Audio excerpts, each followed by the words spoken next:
I am talking about the use of salt for the waterfalls in Theed on Naboo.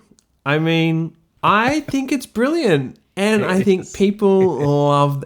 Imagine if this film was released today. That is what would win it the visual effects Oscar. This podcast is brought to you by Befores and Afters magazine. Befores and Afters magazine is the monthly print mag from VFX journalist Ian Fales. Go in-depth on key visual effects topics with major VFX supervisors, artists and studios. Each issue covers a different area like creature animation, miniatures, on-set VFX and VFX tools. Find your copy at beforesandafters.com/magazine.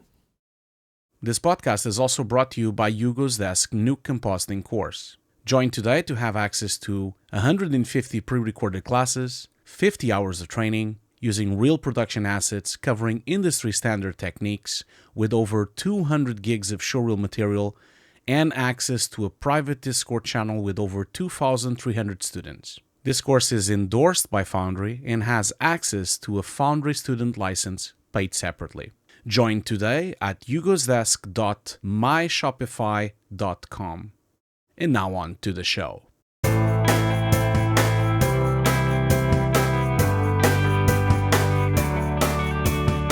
Hugo, you know what I've been obsessed with for 25 years? And this is the kind of Ian Fales visual effects obsession. There was never, ever, ever, ever a 3D wireframe kind of behind the scenes thing released to show Jar Jar. Like, maybe it's in some of the behind the scenes videos, but as opposed to all the like behind the scenes befores and afters photos or behind the scenes of the miniatures in Phantom Menace, we never really got to see a CG plastic or wireframe version of Jar Jar. And I want to know why that is, Hugo. Let's do a whole episode about why that is. Yes, fair enough. That's a great idea to do a whole episode on one of the most hated CG characters in the world. Yes. No, just on why there was never any real behind the scenes kind of CG wireframe imagery of him released. It's very important to me, Hugo. Very, very important. I don't understand this. I don't understand this obsession. Where is this coming from? I don't really understand it. I'm sorry. Because over the years, I've sought it out and tried to find it, and there was only ever like one, like promotional article that had him as a wireframe, and I'm like, well, but he's created in the computer, you know, and that's unusual for ILM as well to not sort of showcase that sort of thing. I suppose at some point they were really pushing on it's played by Ahmed Best, of course, and we don't want to push too much that it's CG. Yeah, and actually, in fact, like I don't think we see... Yeah, you're right, because we, on previous behind the scenes from Twister and also from other films from ILM, you actually see wireframes quite a lot. And I don't believe, like, when you look at this entire DVD and this entire Blu-ray, you see just the compositing side of it, and you just see layers, and you see just like basic blue screens and composites. You never get to see the wireframes. I guess it was already starting, wasn't it? The no CGI thing. There's a few instances of it. Absolutely, when they show test footage of Jar Jar and stuff, it's more the plasticky, play blasts from Maya, or Softimage. Anyway. Hi, everybody. It could be to sell this idea that it's a real character because it was like one of the first times that they were doing. Yeah. Yes. And I've since realized sometimes it's about how much time ILM's PR department has to produce these things when the film is getting released, and they've moved on, the actual artists have moved on to something else. But and anyway. they have other things to do, they have other films to do, than making wireframes just for Ian Fales. Anyway, hi everybody. Welcome to part 2 of our special VFX Notes podcast on Star Wars Episode 1, The Phantom Menace.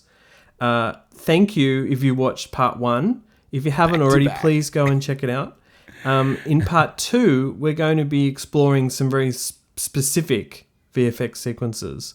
Yeah. I'm really looking forward to jumping into those with you, Hugo. Yeah, me too. Me too. Before we get started, we always want to thank our sponsors, our subscribers on Patreon, our subscribers on YouTube, and everyone who jumps in with comments or any kind of interaction with us. We really appreciate it. We really want it to happen as much as possible. And we wouldn't be able to do this show without them, would we, Hugo? No, absolutely we wouldn't. And we can't thank them enough. We always get a lot of support and a lot of really kind messages, both behind the scenes and also like on the public feeds as well. So yeah, thank you so much. It's been great to be on this journey. We've been doing this for so many years now. And I can't thank everyone for the amazing reception we've been getting for the podcast, Yes. Hugo, out of the discussion we had in episode 1 of our VFX Notes, we did already talk a little bit about Jar Jar, but just to reiterate how groundbreaking this character was, right? I can't remember another film that had, before Phantom Menace, a leading CG character like Jar Jar in it. I mean, there were definitely some standout ones, and digital humans were not really a thing yet. They certainly were used for stunt doubles and some digi-double work. But Jar Jar just was an incredible performance all round, wasn't he? Yeah. Despite how controversial he was. But as a visual effects CG performance, just so good. Yeah, I mean, it's the first time, isn't it? Like, I don't think we've ever had a main character, because he is a main character. I don't really know how many minutes he's on screen, but it feels like he's a lot on screen. And not only is interacting as a main character and really a big part of the plot as soon as they land on Naboo, but also he's completely integrated behind them, in front of them, going in backwards and going forwards, and even touching them and hugging them. And he's a very touchy character. I'm sure ILM animators didn't really enjoy that part of his character, but you see that a lot, like him hugging, and you see the creases on the suits, and you see, the really loose suits of the Jedis being touched by him. Like, it's really groundbreaking. I remember when I saw this the first time, I'd never seen anything like that. And you kind of forget that he's a CG character at some point. Yeah. You don't even think about it. Credit to the entire team of ILM. Like, they just really nailed it, because you just forget. Of course, you start hating him, but that's a different conversation. But I guess that's a testament. Even if you consider the hate, that's a testament to how good he is. Because if people hated it, then they really connected with him, because it really boiled their blood, like by being so annoying. And I think that's really a testament. And we had few characters once in a while. We had some on Scorpion King, and we had a few even on Sherlock. We had a few CG characters bouncing around. Of course, we had Jurassic Park with T-Rex and dinosaurs, but it was only like, 2 minutes here, 1 minute there, 30 seconds here. This is a massive, massive undertaking for ILM and even for George Lucas. I mean, even for the actors, this is unheard of, acting with nothing there and having to do clean plates, and this entire process that is so new, so normal now these days, but it wasn't normal at the time, so. Yes, because part of the challenge was how to do it. And of course, they did have Ahmed on set, often wearing a partial costume or a headpiece. And then later on, he would perform the character again in ILM's volume in motion capture. But of course, it was, a very early kind of motion capture where it was optical and he's redoing the performance. So it's not with the other actors around. Interestingly, that same year, ILM did also do Imhotep from The Mummy. And although that's not, Imhotep is the main character, but as the mummy, he was only in it for sort of different parts. And I thought that was very successful as well. And clearly was a mix of ILM's great approach to motion capture and then animation.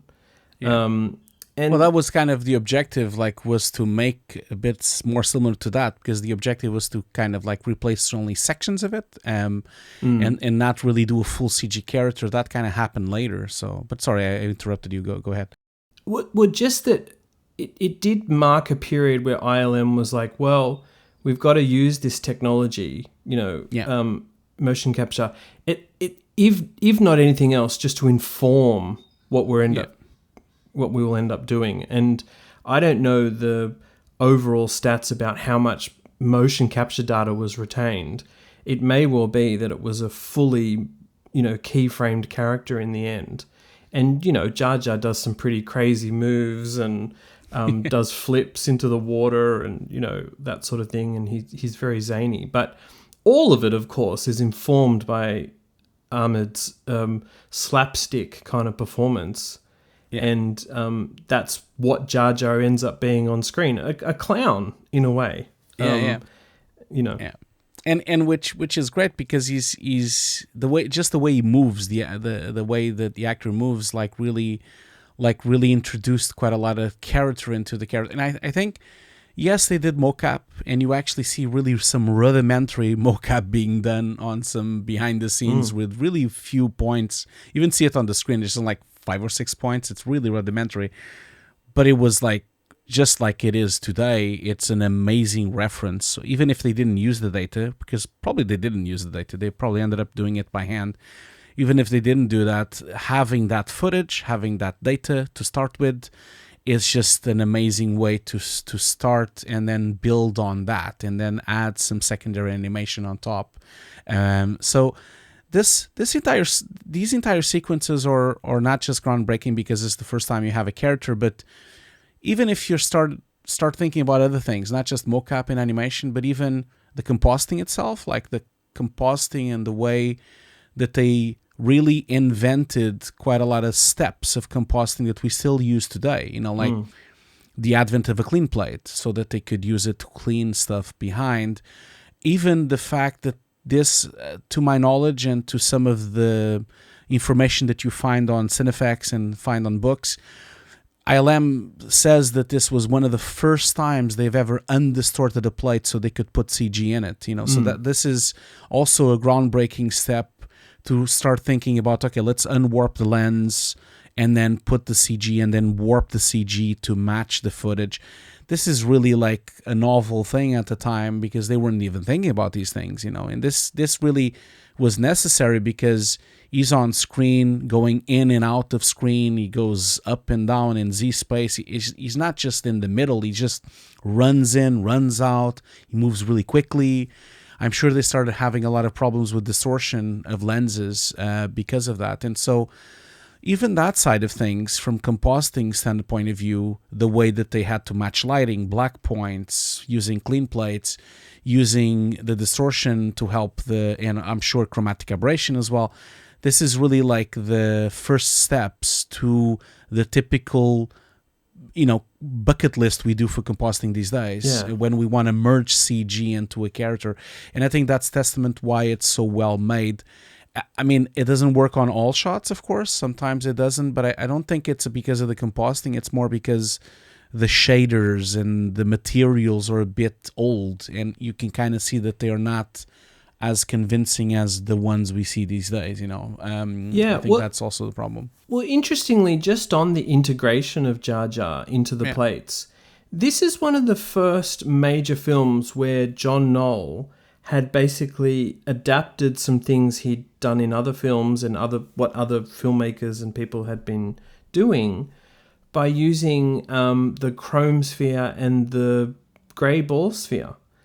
Basically, John Knoll was the visual effects supervisor who brought that to set. Now, I got an email from him a couple of years ago after a slightly disastrous podcast I did where I tried to talk about the origins of the chrome ball. You told me about this. You told me about this before. Now, for some reason, I don't know how I missed it, I had not accounted for what John Knoll had done in Star Trek First Contact and possibly some other films that he'd worked on, and then Phantom Menace.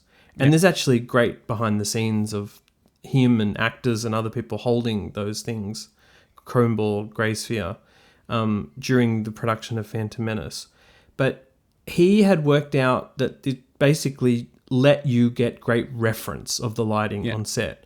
Now, the unwrapping of that kind of imagery for HDRIs and, where we use it now wasn't quite what ILM did with it, but it was based on that. And, one of his stories was that Dennis Muren had used white balls, I think, on The Lost World as a reference of what that white light or white object would look like in the frame. And, there's since been, of course, so much development done with people like Paul Debevic and... Yeah, I was just going to say that he really pushed that forward quite a lot. And Paul did an amazing job trying to make that the industry standard that it is today, for sure. Yeah, but, Phantom Menace, I think, has a particularly amazing integration of its CG characters and vehicles and environments because of some of that stuff that was done with chrome balls and grey balls. And Jar Jar included.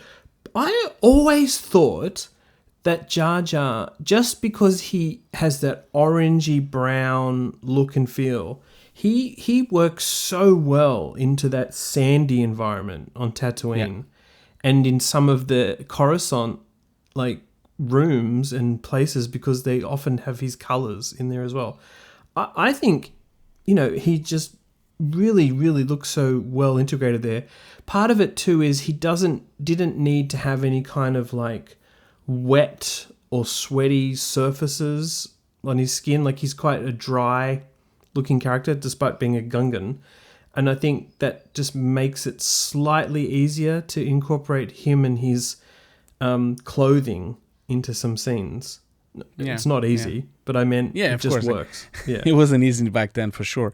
He has some wet shots as well, but I think it's funny, just to go back about the gray balls and the HDR spheres.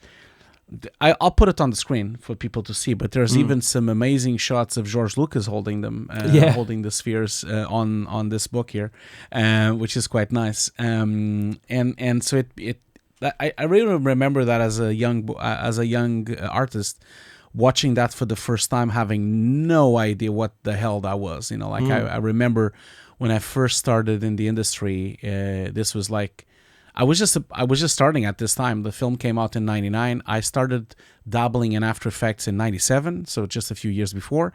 And so started doing visual effects and After Effects and editing in Premiere at the time. And when I saw those behind the scenes in those spheres, I had no idea what the hell that was. It just sounded so futuristic and sounded so special. The kind of stuff that ILM has, some kind of magic thing going on that no one knows what the hell that it does. And having George walking around with them makes it even. I still remember to this day watching the behind the scenes of episode 2 where they are walking around with the sphere, actually walking with the sphere, and just doing references and to make these really tall characters for the clone planet, so it's Caminos, the Caminos, it's really it's ingrained in my mind, but I really agree with you. It holds up most of the time. It doesn't hold up all the time, I think, especially when you have Jar Jar with a lot of the other Gundams, and especially on the war scenes at the end, which we're going to talk later.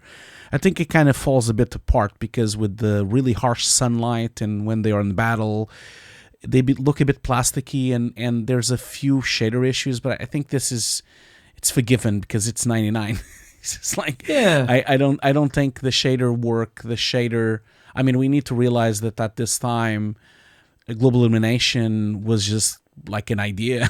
It wasn't really being used to the same extent as we have now with rays and like we have now with Arnold and V-Ray and all those render engines. I'm assuming this was super rudimentary and a lot of it achieved in comp with a lot of layers and a lot of specialist shaders trying to get this to work, Yes, agree. By the way, I think I said that it was Dennis Muren using these white balls on Lost World, but it was in fact Caspar, which makes a lot more sense because of the ghosts. But because the ghosts, Something we mentioned on part 1 of this podcast, Hugo, was the fact that Jar Jar was it was up for grabs how ILM was going to do it. Could it be armored in a suit with a head replacement because, he's talking and needed to be quite frenetic, or would it be all CG? And as we said last time, there's a great piece in the documentary of the tests and showing George the tests and, basically ILM convincing themselves that it would take more time to do a head replacement than to just do it all fully CG. And we just don't get that anymore in these documentaries, this sort of raw on the, fly on the wall thing. And I know.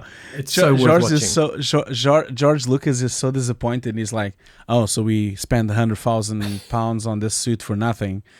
And then they're like, well, no, it's a great reference. Like he's so disappointed because he's like counting every dime to try to get this film underway with a ridiculous short budget of 50 million, which is insane and unheard of.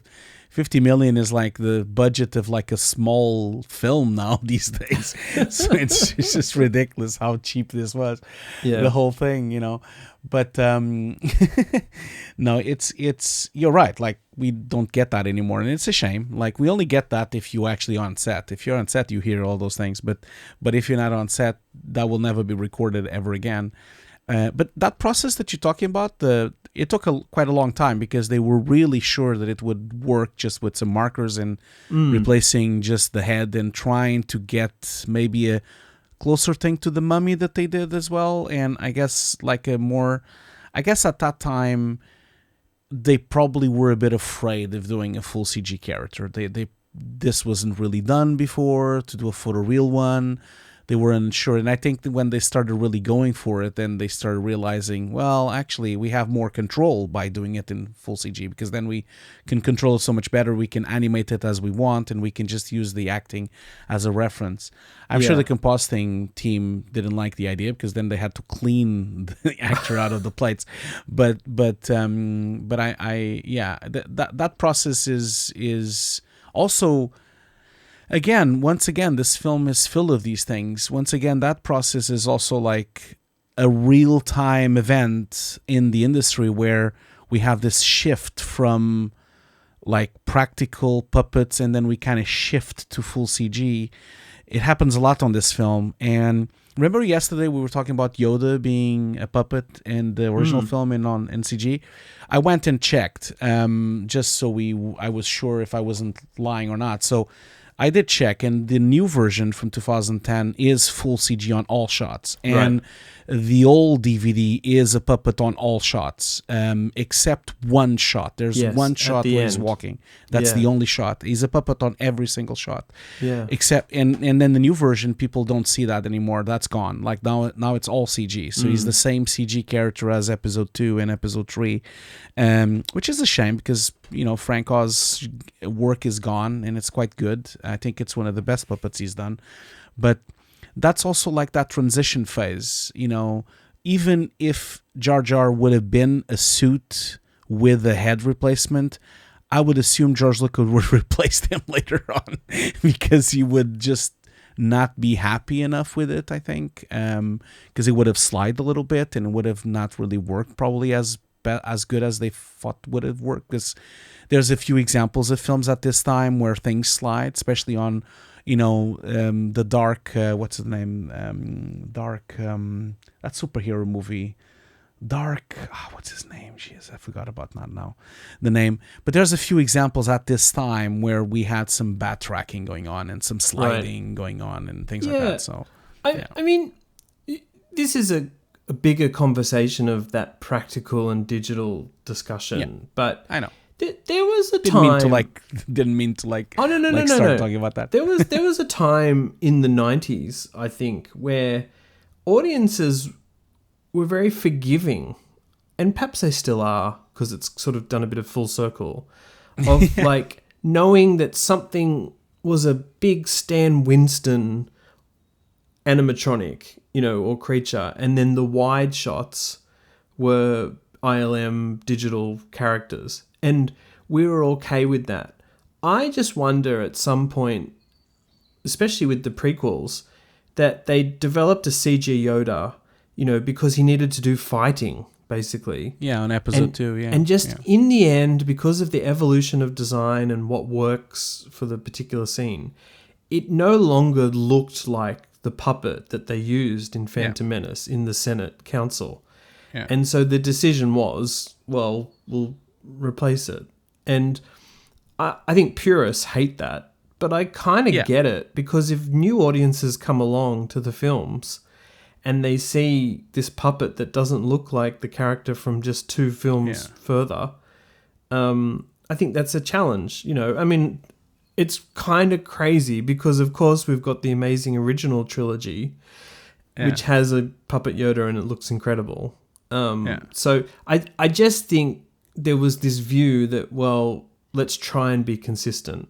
And you can argue I totally get it. I totally get it, and I understand why they did it.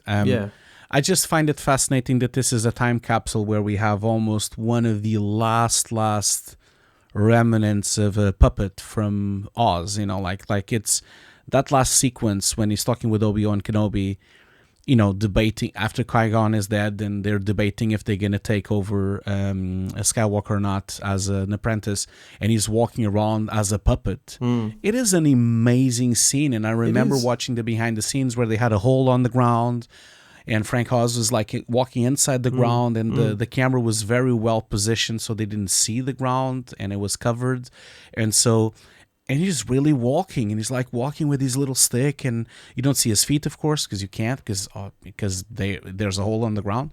But it is a remarkable piece of puppetry, which we've never seen on the original films. We never seen him walking this like this. So it's like the pinnacle of puppetry, but it's still kind of not good enough. You know, it's kind of like, which is sad. It's sad if you think about it, but it's also evolution. That's it. Like, there's no other way.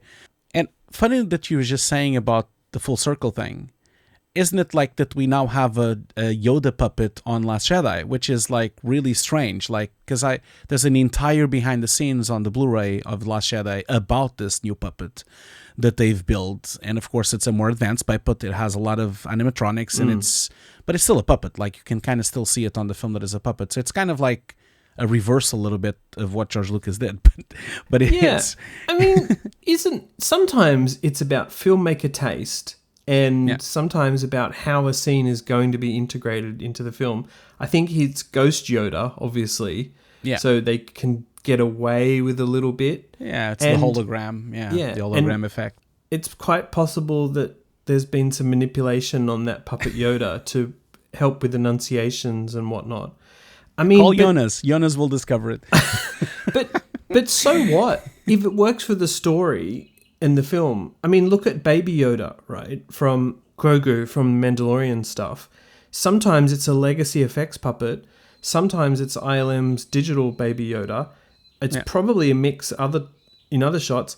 And you get people to tell you which is which, and they won't be able to do it because it doesn't matter. What works is what works, you know. So no, absolutely agree with you, and that's a great example. The Baby Yoda thing is a great example, which is a complete mix of every single tech that you can think of to try to get that to work, and I'm sure it became significantly cheaper as well to have it sometimes as a practical effect anyway. So I think the Last Jedi thing wasn't because it was cheaper. It was an homage to the original film. That was the plan. And as far as I know, I think they involved Frank Oz on the film. He must be very old though by this time. But I'm assuming like that was kind of the idea behind it, to kind of give a last array to this and a bit of an homage, and also a great marketing piece to have a puppet there. And, you know, absolutely. Like, and it was. It has an entire featurette just dedicated to that. You know, so yeah. Yes, and so we've been talking about Yoda because I think it's interesting about the crossover between puppet and digital. I mean, gosh, Phantom Menace has an amazing array of puppeteered characters, like including C-3PO, with that bunraku kind of Japanese puppeteering being used. There's heaps of other examples, and then there's an awesome selection, I think, of CG characters. Watto is one of my favorites that just works, partly because it's great performance, by the voice actor and whoever was on set delivering those lines as well. Which He's amazing. He's so funny. The whole thing is so funny. Yeah, but just the dedication to Jar Jar that ILM had, especially Rob Coleman, who's the animation supervisor behind Jar Jar. I still think it's an incredible leap forward, and it wasn't long until we started having even more impressive CG main characters, and Gollum by Digital Weta Effects was clearly a standout. But then ILM came roaring back with Davy Jones, from the Pirates of the Caribbean second film, which is still as a on the Twitter world, it's still used as the reference of how CG was better before. It's still used as that, and it's true because it does look stunning. It looks stunning, photoreal. I don't even know how they did it at that time, but. Partially, I'm sure if you talk with a few of them, they probably will say, well, there's a lot of technology advancements, but a bit of luck as well. Well, and the performance by Bill Nighy, that's partly what I was getting at with that. What works with Jar Jar is Ahmed's performance. Now, we talked about it in the first episode, Hugo. It was completely baffling to some people. He speaks in a crazy voice. He's a silly, cartoony character, exactly what George Lucas wanted to do, but for some people it just took them out of the movie, and I get that. I think for a few years I felt that myself, but as we mentioned on the first episode, kids love him, and I reckon people our age have grown to like him. So absolutely, I think that he's such, well, you'll never forget him, that's for sure, even if you hate him, and It's a bit unfortunate what happened. I'm sure it would have been worse even if we had Twitter at the time, but I guess it's a bit toxic what happened. Poor guy, the main actor, and also George Lucas probably was a bit upset, and ILM as well. He was not well treated for sure, and it was just a section of the film. It wasn't even the main part of the film, but I don't know. I kind of feel we talked a little bit about this on the first episode. This film, not on so many words, but I think this film was always a bit, primed to be doomed, because it's too difficult to follow this up. It's just impossible. You're never gonna get everyone happy. It's impossible. There will be people always hating everything, and it's going to be impossible to follow up one of the most successful franchises ever made in cinema, like Star Wars, the original 3 films. And they're so beloved and they're so good. And they have a lot of problems as well, but people kind of forget the problems. And they just kind of focus on how it was important for their childhood. And I think it was destined to fail because it would never be possible to make everyone happy. It would never happen. Yeah. Destined to fail and make $1 billion. No, I know. I'm talking about failure in terms of. I know. I'm talking about failure in terms of. I'm pretty sure the reception to these 3 films was probably one of the reasons why George kind of left everything and kind of sold it and didn't really care anymore. And I feel like I don't think he was expecting so much this reception. I really think he did a really good job, and I think the films were misunderstood at the time, and I feel like now looking back and looking at the appalling films that came out, like The Last Jedi and the third one, I mean, looking back, the prequels are so much better than the 3 ones that came out, I Last like Jedi the new sucks, trilogy, but we'll have to go there another time, Hugo. You like The Last Jedi? It just sucks. I mean, come on, man. It just is one of those films, if you rewatch it, you're like, oh, I totally get what's going on there. But anyway. Okay. Are you sure? Anyway, let's pivot to the pod race sequence. This is the one I already told everyone that I went out and bought a surround sound system just to listen to it and rewatch it over and over again. The pod race sequence fascinates me.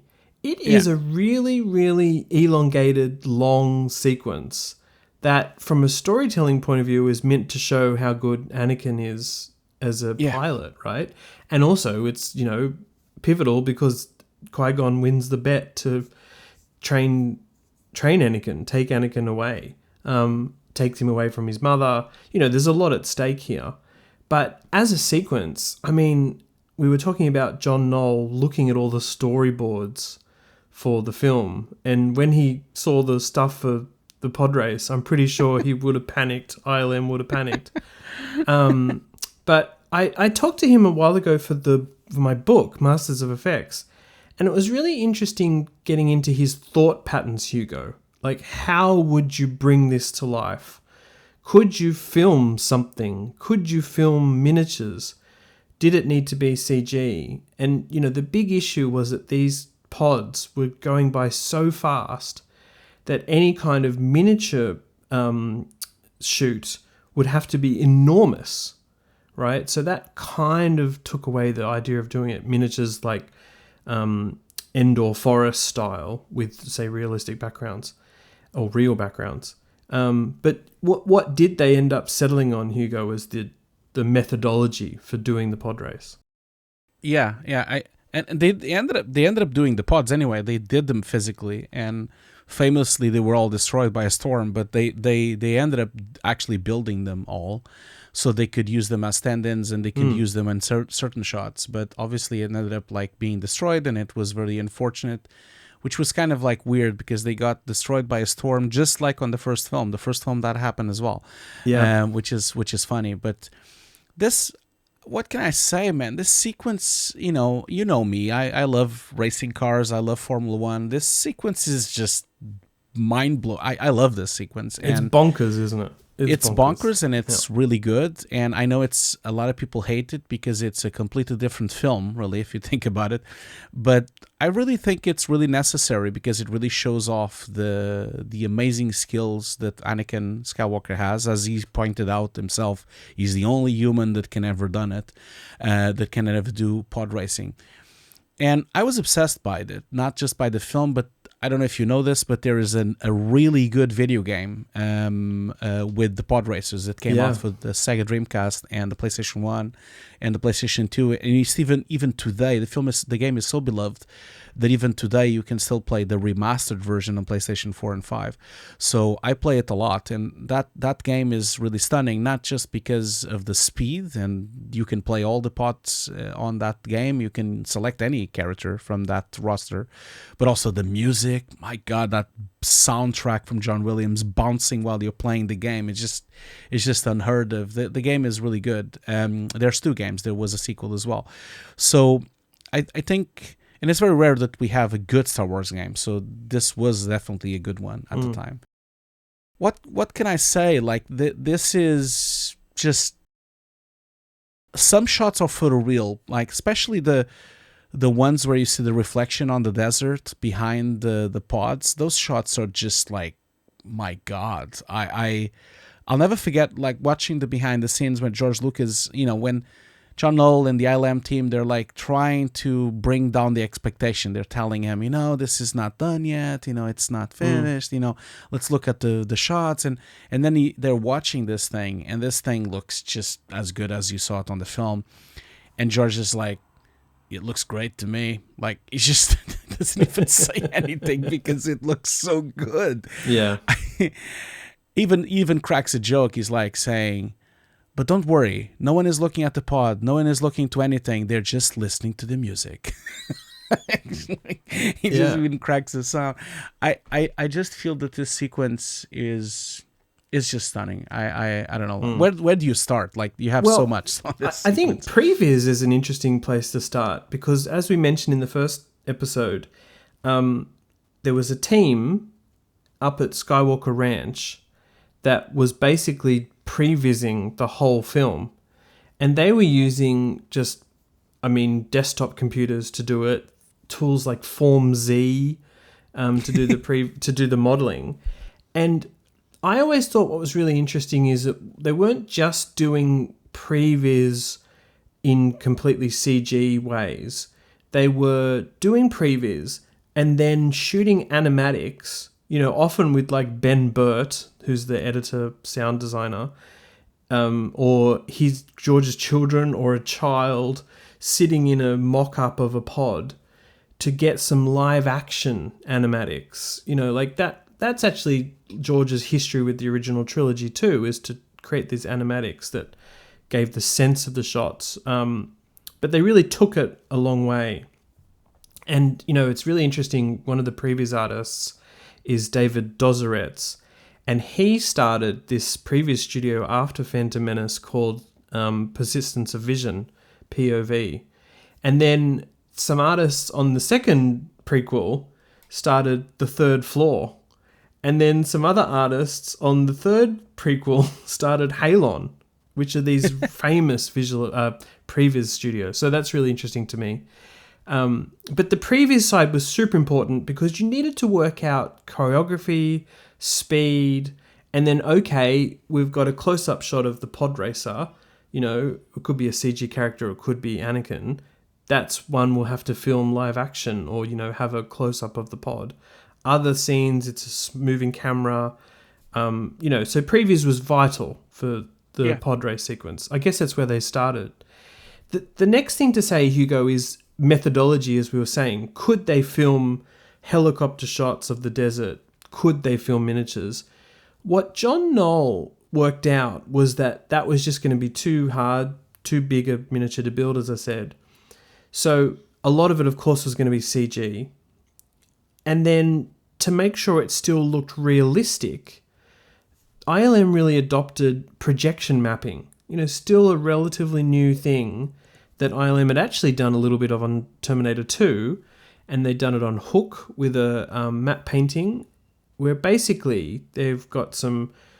I think everyone knows what projection mapping is, and it's got a few different names in a way. I mean, it's almost photogrammetry as well, which is getting a texture from a real photograph, getting a wireframe piece of geometry and mapping that texture onto the geometry so that it looks real. And what they would do was they would build miniatures of some of the main rock formations that needed to be in the pod race on Tatooine, and then take photographs of those rock formation miniatures and map that onto geometry. So I think when these big structures are racing by from the views of the pod racer, they do look incredibly desert real, don't they? They do. Yeah, the textures look incredible. Well, they're photos, and this is all of course. This is a trick that has been used even today. It's still used in visual effects and also very, very used in gaming as well, which is baked lighting, because you basically have photos that already have some kind of lighting in it, and which, of course, if you want to interact lighting, or if you want to change the shot to nighttime, or if you want to change to evening, you can't, because the photos were done at that time. But it works just perfectly to that specific time of day that they wanted to use the photos for. So a combination of projection mapping and baked lighting really worked, because then you don't have to calculate the GI, you don't have to calculate the lighting rays. You just have something that looks correct, and then you can just fake some shadows on top and motion blur it a lot and put some extra reflections and extra dust and extra particles and it really, and I think that combination of all of that, it really is, again, the blueprint of how we do VFX today, and still a lot of these techniques are still what we do, now, even now, so which is, even in Unreal, people still have baked stuff and still have projections and the backgrounds and cards, and they did a lot of this on this film. Of course, it was one of the first times they did it. I think, No, you go. Well, I think what sells this really, really well, not only the projections and the baked lighting and the fact that it's a desert and they really nailed this color tones and the motion blur, it's also the fact that there's a particular part of the documentary that George is talking with the ILM team and saying, I don't want the pods just to explode. I want them to look like a Formula One accident. And I don't know if you've seen a lot of Formula One accidents. I hope not a lot of people see it, but usually a Formula One car disintegrates because it's so fragile. So when it hits the barrier, it becomes million pieces going flying all over the place, And I think that's what really makes this sequence so photoreal, because I don't think we've ever seen this advanced particle systems like we've seen. Of course, it's a bit of remnants from Twister, I'm sure, and from all that technology, but this is the first time I see a vehicle disintegrate in a million pieces, and then pieces of smoke and pieces of fire, and it just makes the whole thing, it just sells it, it really sells the VFX. It makes it look so dangerous. And of course, you and I have both talked to Habib Zagapur, who was basically responsible for implementing Maya and Maya's RBD system at ILM. We're talking an early version of Maya, by the way. Yeah, because it's probably called Animator still, and not even Maya. Probably we can need to ask Bib if it was actually called Maya, because it used to be called Power Animator before it alias, and then it kind of changed name a few times. But yeah, you guys can go and check the episode. We have a wonderful episode with the Bib where we actually even show some of the behind the scenes of this pod racing explosions and the particles and everything. Yeah, and I think because it's a little bit cartoony as well, they get away with showing these things exploding and the characters, the CG characters in them, like getting flung off into the canyons. Like it kind of works. And the best thing about it really is that the camera is flying by as it happens. It's not really like a static explosion or a static crash or anything like that. But you're right. There's some great behind the scenes that shows the bending of metals. And I think that was really something that hadn't been seen on film before. Not at all. No, not at all. And the little debris particles, even today, it's a hard thing to do. Even today, sometimes I'm like reviewing shots with students and also like doing showreel reviews. Even today, people still don't get that right. Like the actual destruction into almost like a micro level of little pieces flying through. They really nailed that. And obviously, like as always on Star Wars movies, there's a big factor of this with sound effects as well. Like the sounds are really good. And I think the sound design of this film really helped all those effects. And the sound effects is another conversation for another day. This is not a sound podcast, but it also is so creative because they're using electric toothbrushes, they're using old Ferraris, they're using old Indy cars, they're like using this mixture of sounds. There's even like on the audio commentary, there's a part where the sound designer is talking about that he went to this old guy's house, that he had a lot of machinery, really old machinery and little gadgets and knobs and things, and he just recorded all these weird sounds of just invented gadgets and just kind of like mush them and into these sounds. Yeah, to give each pod basically a different sound. Like Sebulba's is obviously like it's just incredible. Yeah. Two things I wanted to point out about the pod race that really worked so well for me were that we've talked about how it's CG, but then it's used projection mapping. I mean, really what makes it work is multiple different techniques, right? Yeah. And another one is miniatures. Like the stadium where the crowd is watching is a mix of set pieces and miniatures work. And there's a very famous behind the scenes photo from ILM's model build of them using Q-tips for the crowd. Now, I've never really worked out if that was for like a faraway shot or even if it's some kind of stand-in for ILM doing more CG crowd sprites. But that's a very famous, behind the scenes photo from Phantom Menace. So I always thought that miniature work grounded, the desert sequences for the pod race as well. And then one other thing that I have just always loved so much, and I can't believe I've never asked ILM directly about this, but we should see if anyone knows this for sure. There's a moment when Sebulba's pod becomes entangled with Anakin's, and then they sort of split, and Sebulba, he's kind of explodes and then goes off, but then he bounces along the desert sand and slides along and then gets angry. I have never ever worked out whether that is a CG pod or whether that's a miniature being flung along the desert floor with, CG Sebulba put in there. To me, it's absolutely real. It's an incredible part of the sequence. Do you know, Hugo, whether that's how that was achieved? I can't believe we didn't ask Khabib. I don't actually. They don't really talk about that on the commentary or on the behind the scenes. You're right. Like it. But here's the thing, Ian. At that time, at the end of the race, like you're so invested, you're not even thinking about anything, because that sequence is so well animated. I'm sure if we just watch it in loop a few times, just that part, you probably start noticing the CG here and there. I'm sure, but it's just that it's so well animated. It's such a nice part of the story. It's such a great conclusion when the music is over and he's winning. You just like, it's just perfect, like the way it fits in, into the sequence. But I actually don't know that. No, I just love it.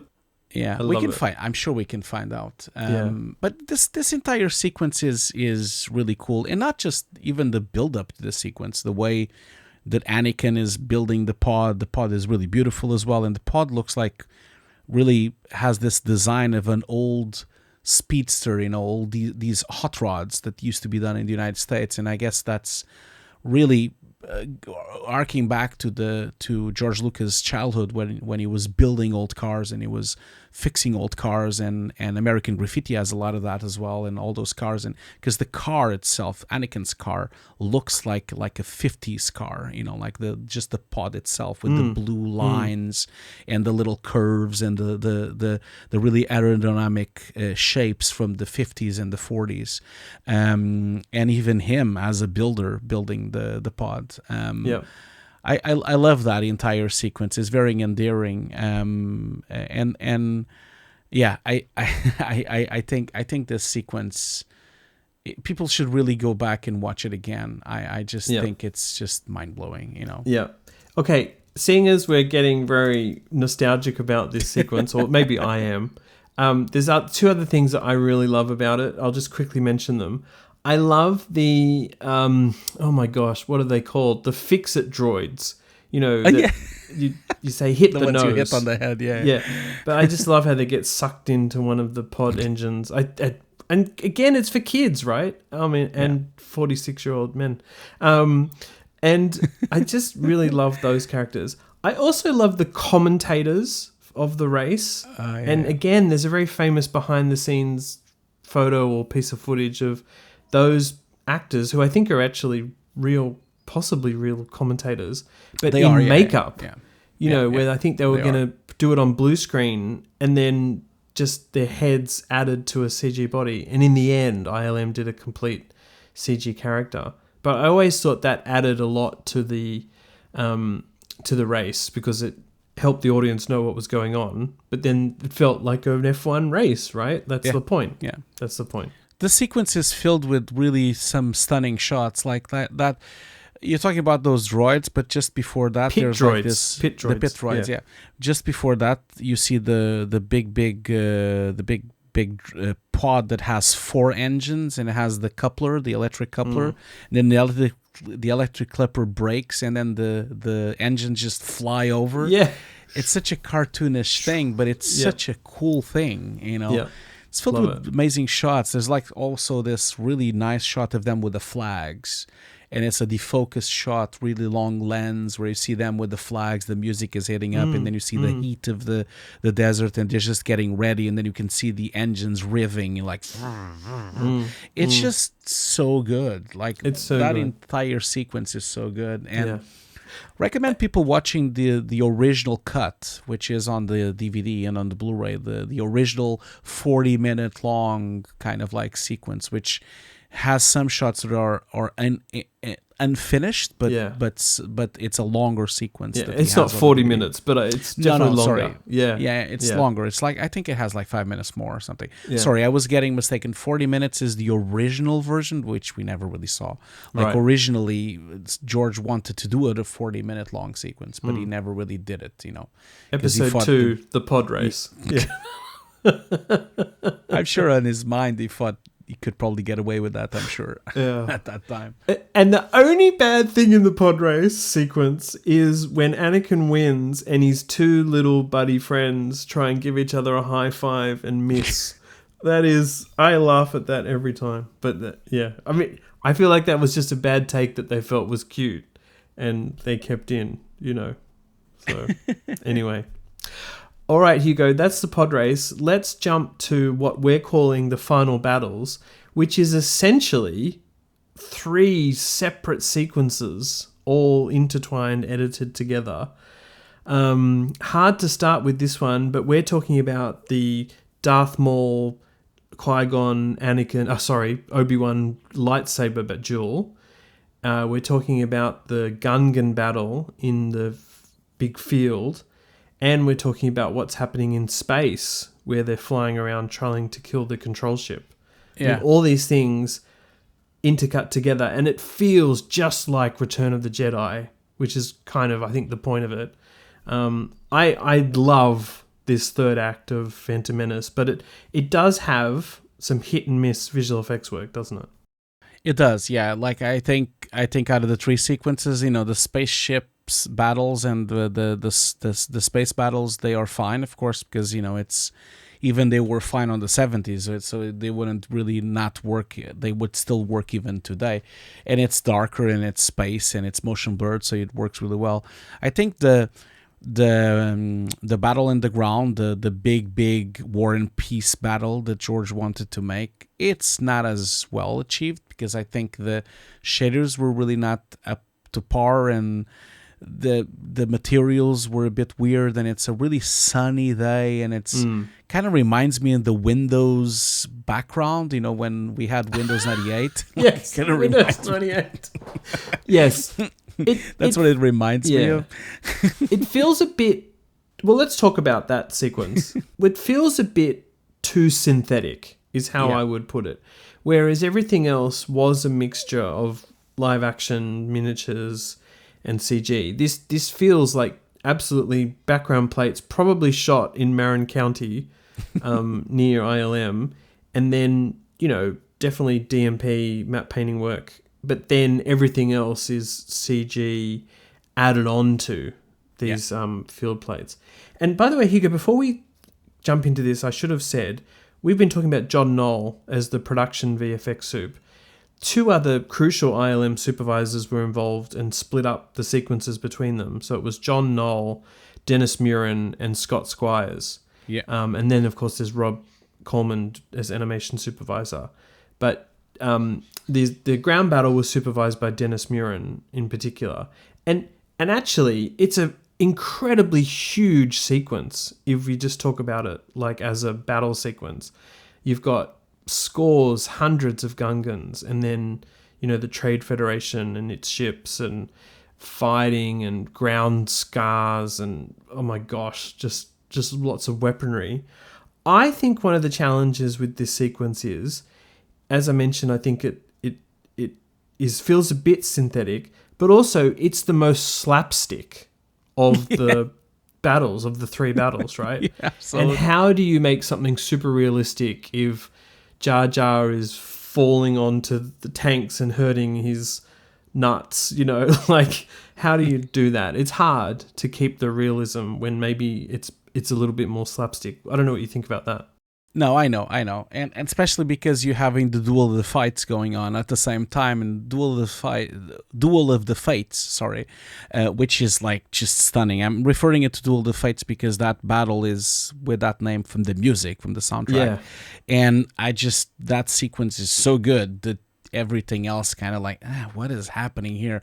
So yeah, it's just a bit, not only the look of it is a bit wrong, too synthetic, just like you said, there's just too many jokes that don't land really well. I think Jar Jar Binks, that's when people got really annoyed with it. The way that he fights these mech droids, and there's just something wrong with. He's just lucky in the fight, and that probably doesn't and then make him a hero. The droids look really silly as well. The droids have this kind of really cartoonish, really like. Why I'm disappointed and people were disappointed. The battle troopers on the first films, they looked so badass, and like these droids just look like really thin. They look like little pieces of wood that they can break at any moment. I just find it really, I don't know, like I don't like that sequence at all. At all. I don't think people did when they first saw it either. But when you start realizing that the Trade Federation or hubris and thinks it's really powerful, but just has these crummy battle droids, you end up realizing that like it works for the story, that they can have, legions of these characters, legions of these soldiers, but they're just not very successful. Yeah. No, I understand that, but it's just that you're intercutting with one of the, it's the first time ever, on the other 3 films, we always hear about these Jedi fights, the Jedi fights. We never see them. We just hear about them. And obviously the fights on the first 3 films, they're like a bit, hit and miss. They're not very good. And finally we get this massive samurai style, high tempo, high speed fight between the 3 of them with a dual badass saber. Like the guy has he has a double lightsaber, not 1, 2. Like, okay, this is really badass. And you're watching this, and then you cut to these like, I don't know, Oompa-Loompas jumping around and doing. It's ridiculous. It becomes ridiculous. You're right. And that's right. One of the challenges is as well, the film tries to set up the Gungans as warriors. Yeah. They totally are. They're winning. They're sort of winning until they're not winning, and Jar Jar just gets lucky. And also the control ship is destroyed, so that's one reason they managed to get out of it.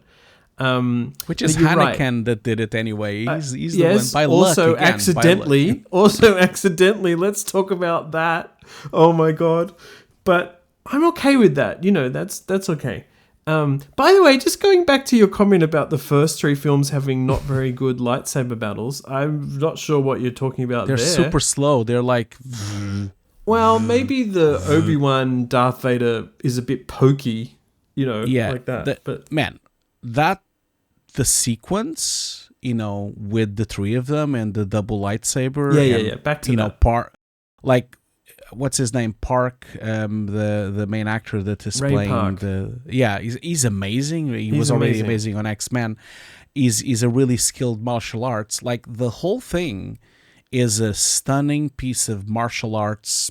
I don't even know how Ian McGregor or Liam Neeson did that, because they are. Oh my gosh. They're training for months and months, and it's really fast. That's the amazing part of it. It's super quick. They're like hitting and hitting and hitting super quick. We never see that on every... We never saw that before, and we never seen since as well, because even the new ones don't have that.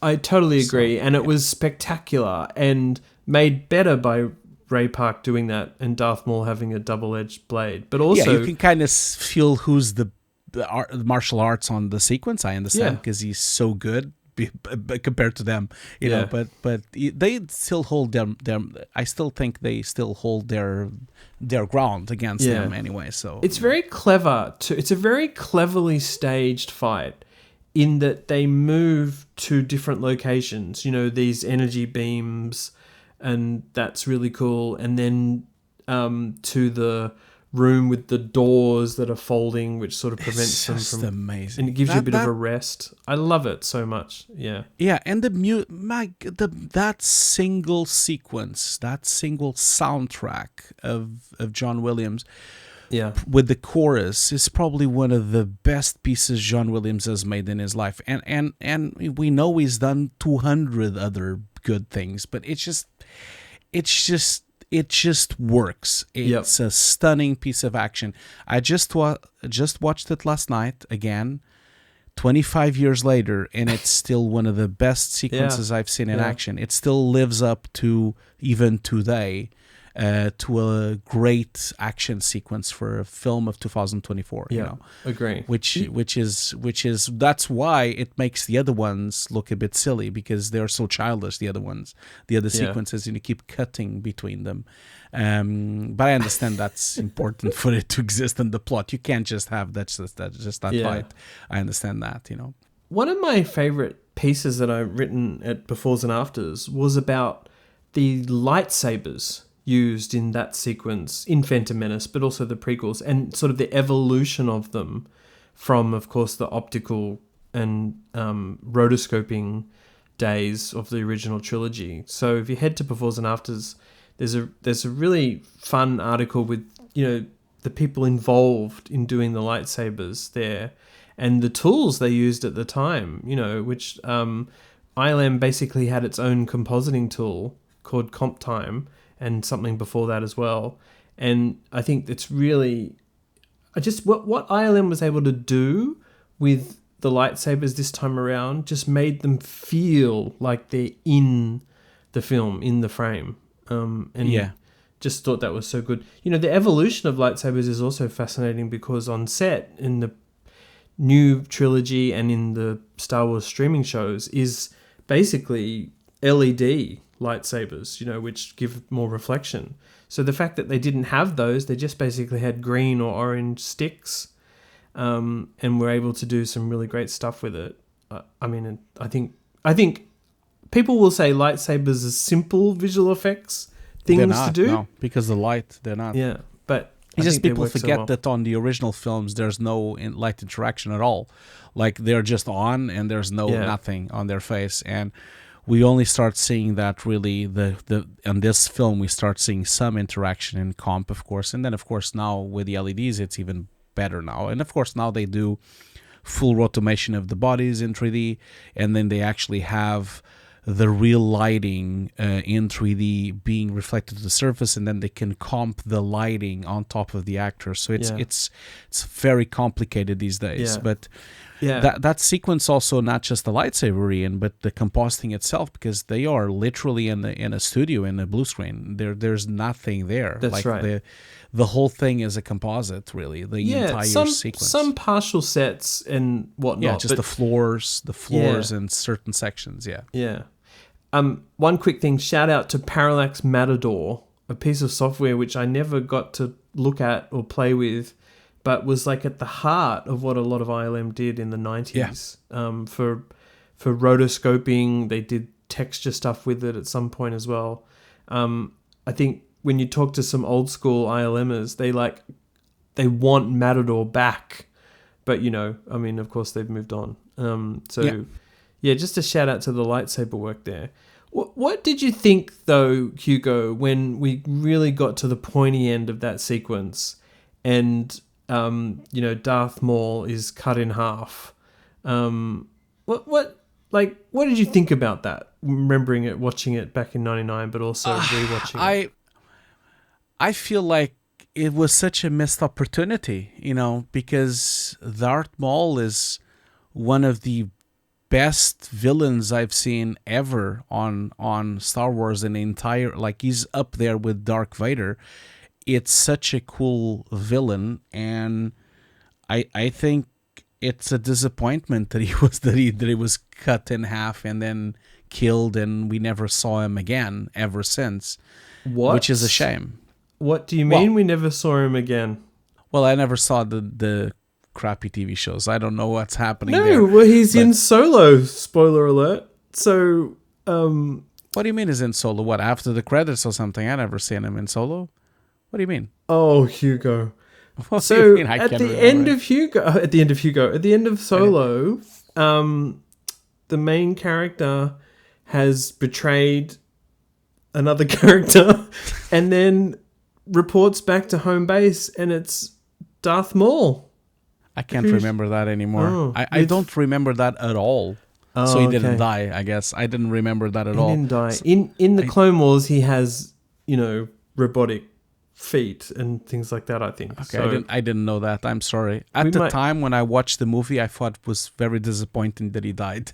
Me too. So sorry, just to be clear, I agree. Yeah. It would have been so great to have more Darth Maul. I can't really know all the stuff going on. There's so much at the same time. I think there were people screaming when you said, "I can't believe they didn't bring Darth Maul back." That's all. I'm just making sure those people feel heard. No, I feel like that villain is just stunning. So I was very disappointed that he died. That sequence also, by the way, was very changed a few times. So there was a time that the way that he broke is when he flew down through the vent, the body animation was different versions until we now have the final version. So it was changed a few times by George, the way he's being cut and the way he opens up the body and everything. I really wanted to give a shout out, by the way, before we move on to anything else. I really need to give a shout out to the stunt coordinator of this sequence, which is Nick Gillard. Nick Gillard he's a huge legend in the stunt world, and he is one of the responsible persons on this entire final sequence. And you see him on the behind the scenes a lot. I mean, what do I have to say? Like, Nick did an amazing job. I think it's mostly him and his team that really brought this gruntiness in this really fast-paced samurai-style thing to this film, because we really wanted to shout out, because I think he did an amazing job, And yes. If there was an Oscar, he should have won it at that time. Yeah. An Oscar for stunts, yeah. Agreed. Yeah, it was great. Yes. All this is intercut, of course, with the Gungan battle we've talked about, and then the space battle, which is the Naboo fighters taking on Trade Federation fighters, trying to destroy the control ship. I would say, Hugo, that it looks really good, and it's basically mostly CG with occasional miniatures of the control ship or Trade Federation ships. But it doesn't seem to have the gravitas of the space battles in Empire Strikes Back or Return of the Jedi. And I don't know why that is, but maybe it's because they're not huge spaceships. We're not talking Star Destroyers and whatnot. I always love the look of the Nubian starfighter, the yellow kind of racer thing. The highly reflective. I've always loved that. But there was something about this space battle which wasn't as incredible as what we saw in the original trilogy. I still really, really liked it. But yeah, that's just my thoughts on the space stuff. I think it has to do with the tempo and the speed of that battle, because on the original film, you kind of like have a very long sequence. You go into the trench, and then they're there, and then he fails, and then he has to shoot, and then Darth Vader comes. There's like all these steps, and a lot of them die, and then the Millennium Falcon comes along. It's a really complex and really big plot, like half an hour sequence, and this one is quite short. And I think the fact that it's a kid, that he's like just by mistake he does all these things by just I don't know, it makes it a bit blasé a little bit. And so I agree with you. There's no destroyers, and there's no dark there's no like T-fighters anywhere. It just, the fight is a bit like just lasers all over the place, and it becomes a bit loose. Yeah. And I think also then when you're intercutting with Battle of the Fates, which is stunning, I mean, nothing really looks cool next to that. You can't really... It serves a purpose, and it's definitely fun to intercut between all three battles. Yeah. I really do like when the Trade Federation control ship is destroyed and sort of falls out of the sky sideways, and I really love the explosions and that miniature work and digital effects work there. But in some ways, it doesn't... It's the scale. It's the scale. I think it's what you were mentioning. It's not the Death Star, like the Death Star scale, and they're going through it, and as they get closer to the Death Star, like it's like flat. It's like it's so big that it becomes a flat surface. It's not even round, and this is a really tiny spaceship. Yeah, in comparison. I just meant more the importance of it. I mean, they have to get rid of that control ship to beat the droids, but I mean, it just doesn't feel as high stakes as what's going on with Darth Maul and Obi-Wan and Qui-Gon. But yeah, it still works. It's still fun.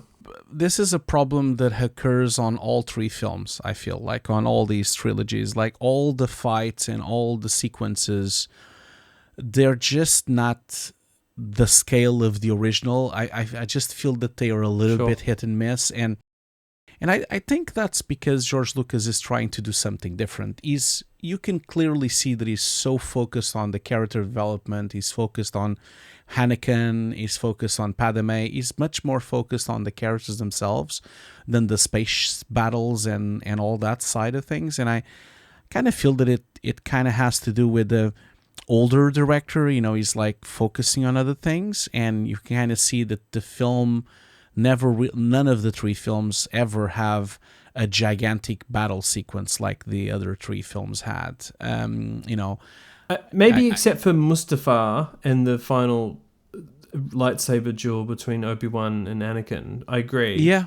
But that's again still a battle between 2 people, not battle. Like you know what I mean? Like it's all very. I get what he's doing. This entire trilogy is all about Skywalker becoming Darth Vader. That's it. Like that's what it is. That's the story.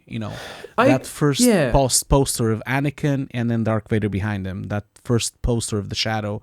That's what these 3 films are. And so I feel like it's all become a bit more intimate, especially with like the battle you're mentioning from episode 3. Possibly more intimate. There's the thing that people found a bit boring of the prequel trilogy, this trilogy, is the politics, right? George did have a lot to say about how things get bogged down in the Senate, or the Jedi are possibly too, arrogant and they don't realize what's coming. And so the politics side of it is actually kind of interesting when you analyze it. It is. But from a spectacle point of view, not as interesting, right? So, I also don't think it was as relevant in 99 as it is now. I feel like I don't mean to bring politics into it now, because the film is, of course, intemporal and you didn't really knew what was going to happen in the future.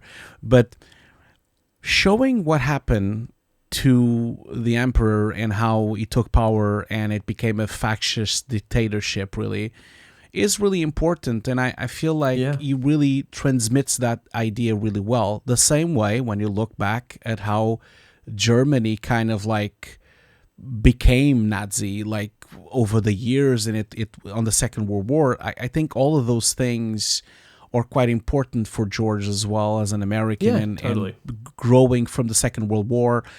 And how does a country become fascist? I feel like that's what he's trying to transmit there on a much more simple level, of course, because it's for kids. But I feel like it's really a powerful message, and I understand that people didn't really get it at the time, but looking back now, if you think about it right now, when you look at what's happening in Europe and what's happening in France and what's happening in the United States with Trump, and it's actually quite relevant to think about how so blasé the Jedi were, and everyone's so blasé about this, and they just didn't really realize this thing that was growing just below them without even noticing, which is somehow what happens on some of these countries that is happening. The message was good. The characters standing around talking about it was, I think, what people didn't love.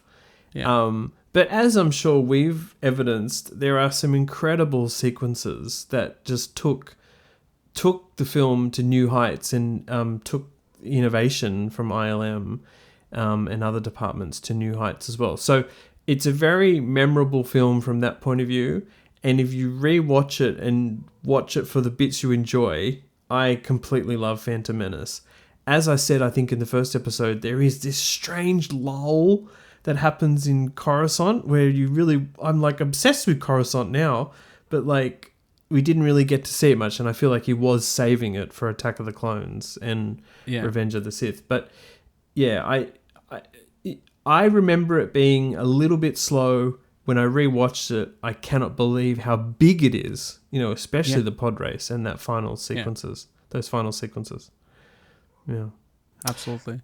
But Hugo, we have not talked about the film's most amazing visual effect yet, have we? Oh my God. Do you know what I'm talking about? What is it? I am talking about... You're going to talk about E.T.? Is that what you're going to say about it? No. There's 3 E.T.s on the Senate. That's right. I am talking about the use of salt for the waterfalls in Theed on Naboo. I know, they're so mean, proud of that, aren't they? They keep saying that all the time on the commentary because it is like really, if you would have never pointed it out, no one would ever know that it's salt. I think it's brilliant. And I It think is. people love... Imagine if this film was released today. That is what would win it the visual effects Oscar. I mean, there's probably lots of other films that have used salt for waterfalls. But a couple of years ago, again, probably for the 20th anniversary, I talked to Scott Squires and some of the team who, were part of ILM's model shop, and basically orchestrated that with salt against blue screen and then composited it in. What was really fascinating, Hugo, is that they had also tried other items like sugar, which didn't really work that well. It was also expensive. But salt gave the best quality and could be easily filmed against black, to be extracted out. Funnily enough, for some of those really great miniature shots of Theed, they did experiment with using some, I think it's like icing sugar mixture to build up flowers and plants. And then one time they kind of built that and then left it overnight, and the miniature flowers and plants were being overtaken by ants, which I think is really funny with the sugar, the sugar mix. So I would have loved to have seen any behind the scenes footage of that. Would be really funny. But yes, I only bring it up because it is a really fun story, but actually there are some incredible establishing matte painting shots in this film. The palaces are just the palace, Jesus Christ. And to remember what this is, right? They're usually miniatures filmed with a gentle move. Then you've got digital matte painting, and then this extra salt and extra comp stuff. It's really hard to do in 1998, 99. And they are some of the best establishers that we've ever seen, I think. The salt thing is, I'm so glad you mentioned it. It was on my notes, but I forgot it. It's really a testament to whatever it takes to make something look good. It doesn't really matter. And this is a testament that still works today. Like even years ago, a few years back when we did the podcast about everything, everywhere, all at once, tricks like this, like the tricks that they use, like just sticking in the monitors like a print of the Windows interface instead of actually compositing in the screens. Those little tricks, like the salt, those papers, those miniatures, the those are the tricks that still last generations, and they're still so easy to do. And so even today, you could still film the salt like that and still use it in some comp somewhere, that way. And I love it. I just love it because that's so creative and it is so simple, but it just works just perfectly for that shot. I just love it, Yeah. There's also some super great use of digital birds in some of those sequences. And I think ILM basically had this flock of birds that it would put in every kind of establishing or wide shot for years. And I think that's just really fun. Really another fun aspect of that sequence. We used to do that at the mill as well. There's a bunch of commercials with birds flying around. There was always the same flock of birds that we would use in all the shots. Yeah, why not? Yeah. Okay, so you talked about your favorite shot. I'm now going to talk about my favorite shot. Oh, yeah. My favorite VFX. So, and this just proves the point that this entire Star Wars thing, now this is lore, what I'm about to say. There's a sequence when Watto is talking with Liam Neeson on the shipyard. When they were trying to find the pieces for to fix the warp drive. On the background, there's leftovers of a 2001 spaceship on the background. Oh, there is. Yeah, yes. From Space Odyssey. Yes, and I didn't even notice the first time I saw the film, and I only know because they're talking about it on the commentary. I can't remember which. I think it's two supervisors talking. I don't know which ones. There was 3 or 4 people talking, but they mention, and I now I can't unsee it. And now with that effect of having the pod from 2001 Space Odyssey, which is one of my favorite films, on the background, together with ETs on the Senate, if you start thinking about this, now this is lore that this is actually somehow connected with Earth, the whole thing. Because maybe this is the future. Maybe this is like year 20,000. And there's like still a pod somewhere from 2001 in a shipyard somewhere. And so like, I don't know, like maybe at some point we're going to see Bowman coming in at some point because he went into warp and then kind of came to Star Wars. Yeah. So all of these films are the same universe. That just blows my mind. Yeah, that's fun. Just blows my mind. That's super fun. Even though it's meant to be a long time ago in a galaxy far, far away, Hugo. I know, but where is Earth? Where is it? We never get to see it. Where is Earth? Do you know where it is? No. Exactly. So what? They never got there. They don't even know. They don't even remember anymore that it all started on Earth. Like, what is it? Such a long time that they don't even think about the home planet where it all started. It is weird. Why did it all start on Earth though? Well, because that's where we are right now. Oh, I see what you're doing. Yeah. So you think that there was other? Oh, maybe. Oh, wait a minute. Maybe bring in Prometheus to this. Wait a minute. This is maybe now I got it.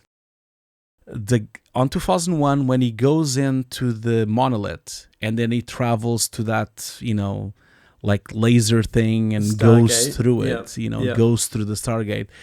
Like he then ends up on this planet. He ends up there and then he dies there because it's desert, of course. So this is actually present day. So this is the 1960s.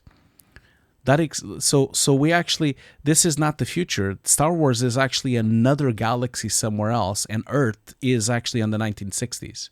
This all makes sense now. That's why it looks like the 60s in some of the shots, I think that's what's happening. You have just heard it first from Hugo Guerra. The Star Wars multiverse is real.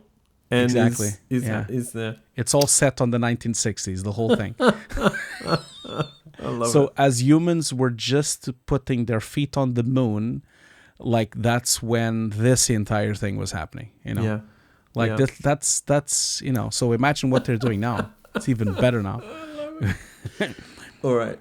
Well, this is not such a silly thing because E.T. also is like from the 70s, so it's like it's all coming together now. From the 80s, if we look around, yeah, we're probably going to find out more references on the films that have to do with real things on Earth.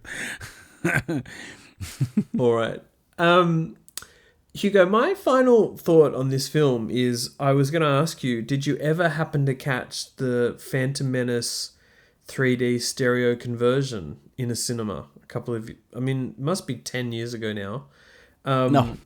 It was There's posters and everything. And they didn't do conversions for Attack of the Clones or Revenge of the Sith because I think it was just at that maybe tail end of 3D stereo not being, loved anymore, or it was really expensive to do and maybe people didn't turn out to watch the Phantom Menace 3D conversion. But I understand it was overseen by John Knoll and it was done by one of the conversion companies at the time that was quite big. And they just, it's really added to the story. It really felt immersive, which is what stereo is meant to do.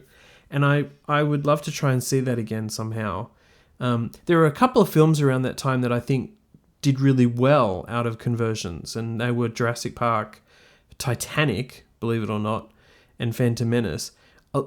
We've talked about this on the podcast before, but there were some terrible results from current films that were being converted. But Phantom Menace really worked for me as a converted film. And at the time when that...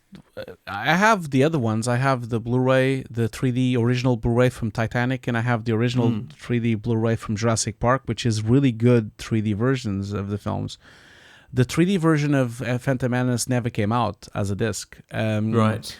It was never released as a disc. It was just on the cinema. There is a master somewhere on the vaults of Disney. I remember knowing people that worked on it when I was working in London, when I first started in London working in 2011. remember people that converted and did shots for that. It's one of those elusive 3D stereoscopic conversions. If you go to forums and you go to the to the community that still loves 3D stereoscopic films, they talk about that film a lot, like that some people have seen it and no one knows where it is, and there's a master somewhere has the someone has this file, but I wish I would have watched it. I love 3D stereoscopic movies, and so I'm probably the last person on earth that still has stereoscopic TVs. Yeah, well, I still have one here. Yeah, and as we just said, the spark went out of 3D stereo, like shooting them and conversion. It's kind of coming back though, if it picks up with the Apple headset, if that picks up with the Vision Pro. Because it's, as I've heard, I haven't tried it, as I've heard, is probably one of the most comfortable stereoscopic methods of watching a movie, because it's literally on your eyes, and so it's like it will never give you nauseas or any problems because it's like literally there. So, and you can put lenses as well. If you need glasses, you can bake them into the lenses of the Vision Pro. So you can actually have your prescription in the Vision Pro if you want to. So, which is really cool as well. Yeah. All right. Well, Lucasfilm, please go and release the 3D stereo converted version of Phantom Menace for the Vision Pro. So if anyone listening has a copy of this version, I want it. Just send it to me. Like, I will never tell anyone. I will never share it. I'll never say to anyone, but just send it to me so I can watch it, in stereo. Okay. Please send the DCP in stereo for me. Yeah. Okay. All right, Hugo, we should wrap up. Maybe just a final thing is an obvious place to go and get lots of great information about the making of the film is the Cinefex that was completely devoted to Phantom Menace, and has Jar Jar on the cover. Probably one of the best Cinefex publications ever. It's really thick. Yeah. It's like and just, thick. They had incredible access. And 170 pages, Jesus Christ. Yeah.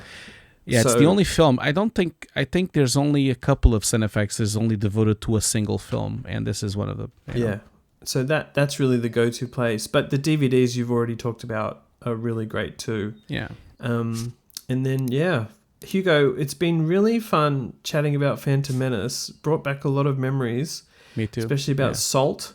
And, awesome to talk about it with you. Yeah. It was great to watch this entire thing again. Like, I really recommend people to watch the Blu-ray again and to go back and really revisit these films, because they don't make them like they used to. This is a great piece of film history, and that people should really go and watch. So yeah, I had a lot of fun, man. It was great. I love to, me, like I love to do these retro episodes with you, and it's just I hope people enjoyed it as well. Just leave a comment below if you enjoyed it. Let us know. Awesome. Thanks everyone. Bye. Bye.